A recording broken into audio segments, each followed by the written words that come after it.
con respecto a la terapia de optimización hormonal o de reemplazo hormonal. Las mujeres entran en un periodo de declive hormonal cuando entran en la menopausia, por eso se da la menopausia como tal. O sea, hay un rango de edades. La gente te habla desde los 35 hasta los 45 años que se llama el climaterio, una época muy grande. Pero es la época... perimenopausia. O la perimenopausia, pero es una época en la cual todas tus hormonas van a empezar a decaer. Una salud hormonal óptima te prolonga la calidad y la cantidad de vida. Tengo el respaldo de una institución académica tan fuerte como la Universidad Católica.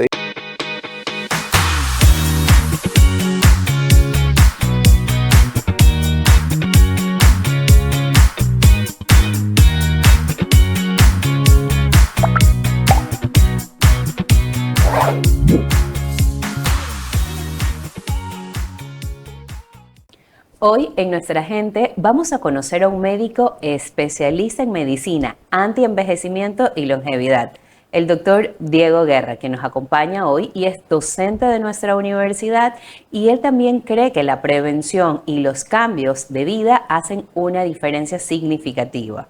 Hoy hablaremos sobre su trayectoria, sobre su paso por la universidad como estudiante de la Facultad de Medicina y también cómo la medicina anti-envejecimiento busca ralentizar los procesos naturales del envejecimiento.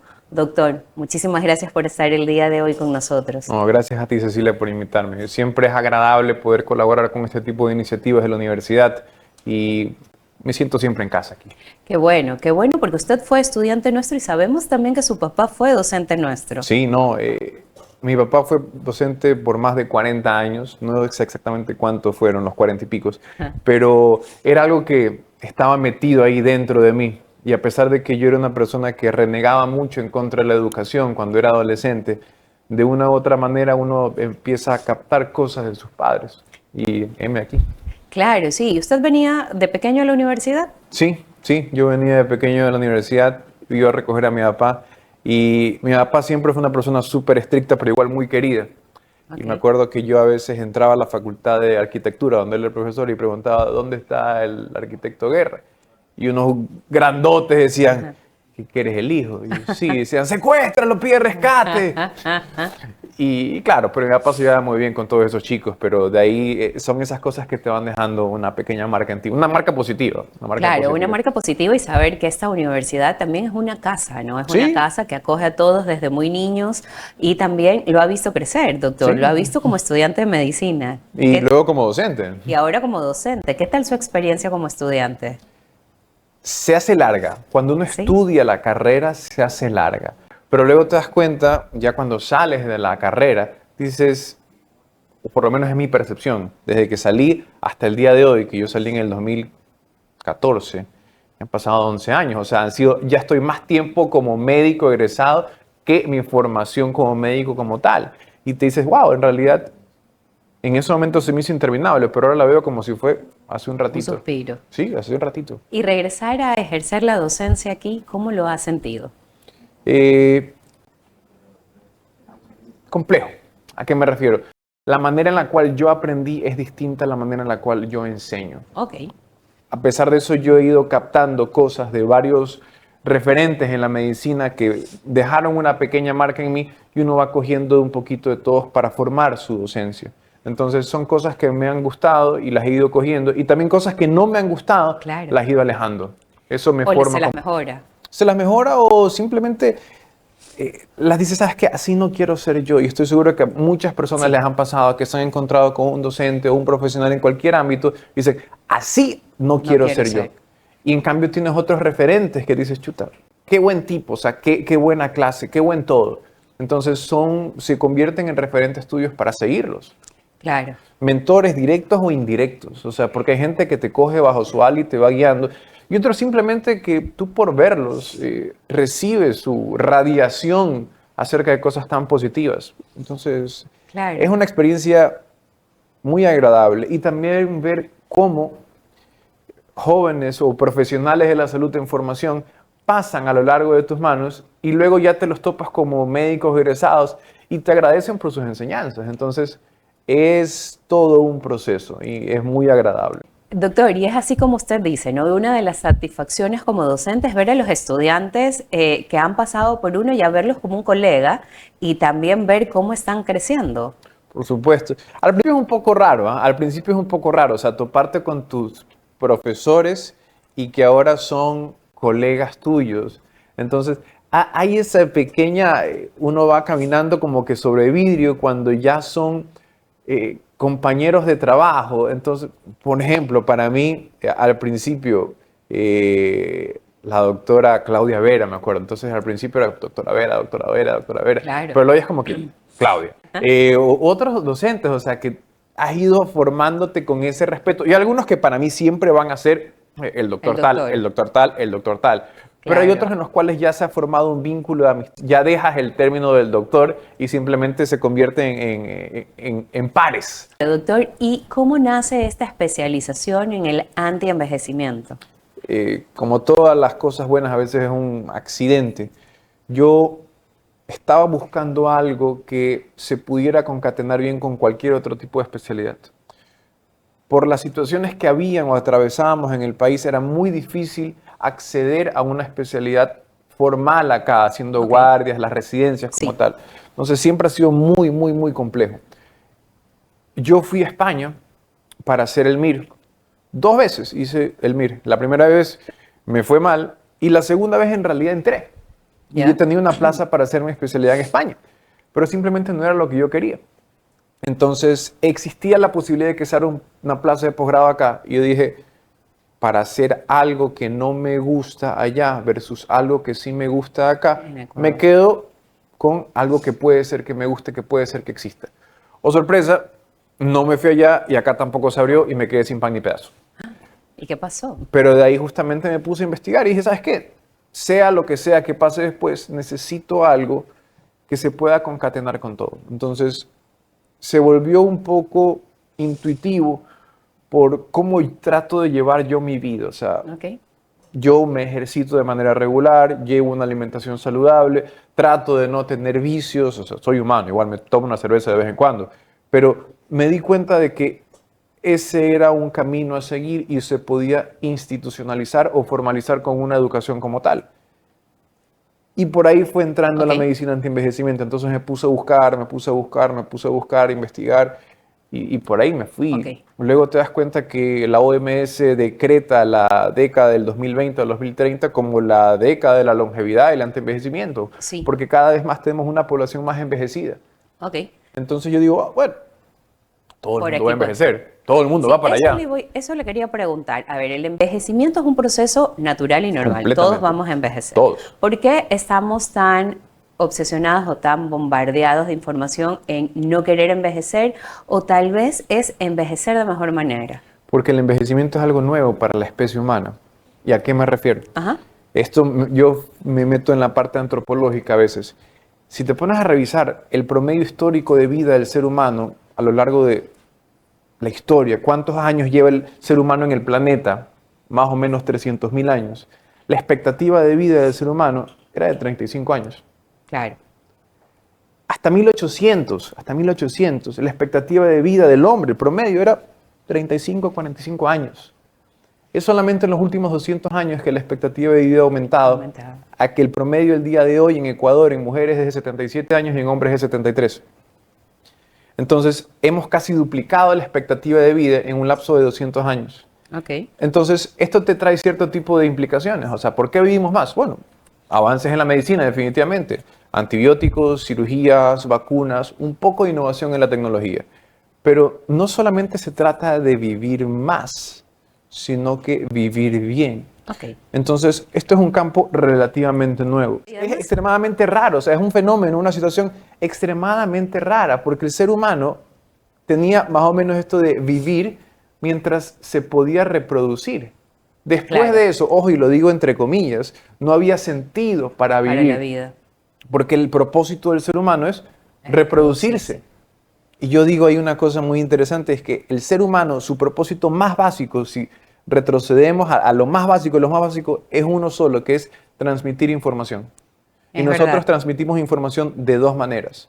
La genética, con los pares, con nuestros hijos, o la educación. Está bien, pero ahora, doctor, cuando hablamos del tema de la menopausia, es un tema que a muchas mujeres les asusta, porque, no sé, por los cambios y porque no hay mucha educación sobre el tema. Y no solamente en las mujeres, los hombres también Por supuesto. pasan por un proceso tal vez no tan conocido o tal vez no tan claros los síntomas como algunas mujeres los pueden llegar a sentir. Cuando yo hablo de medicina antienvejecimiento, si yo voy donde un médico, voy a su consultorio y le digo, espero. ok, doctor, gracias.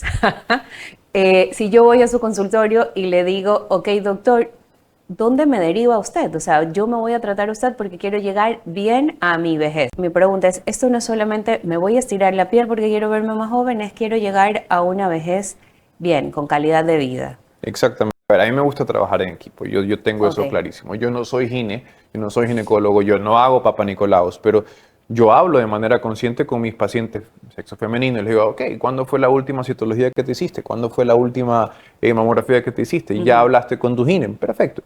Pero el problema es que hay muchos ginecólogos que no hacen las cosas que deberían hacerse.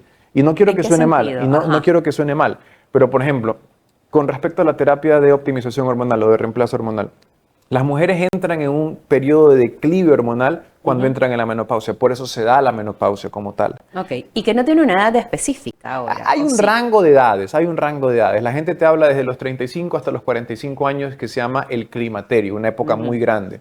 Pero es la O época, o perimenopausia. la perimenopausia, pero es una época en la cual todas tus hormonas van a empezar a decaer. Todas, todas, todas, todas. ¿Y por qué? Por lo que decíamos hace un rato de la expectativa de vida, porque nuestro cuerpo estaba diseñado para vivir hasta cierto punto y estamos estirando un poco más. Una salud hormonal óptima te prolonga la calidad y la cantidad de vida. Entonces, lastimosamente, ese sesgo con el que nos dijeron hace ya 25 años todavía perdura. Y hay muchos ginecólogos o muchos médicos de la generación anterior que te van a decir, no, las hormonas Ya causan llevas, cáncer. claro. Pero la realidad es que las mujeres viven con hormonas y Sí. las tasas de cáncer son menores en mujeres que tienen sus hormonas a flor de piel que en mujeres que no las tienen. Ok. Entonces, uno tiene que preguntarse, ¿realmente esa es la información que quiero recibir? Porque hace ¿Cuán 20, actualizado está tu doctor? claro, hace 20 O años tu nos dijeron doctora. eso y todavía existe ese sesgo que no estaba avalado en realidad.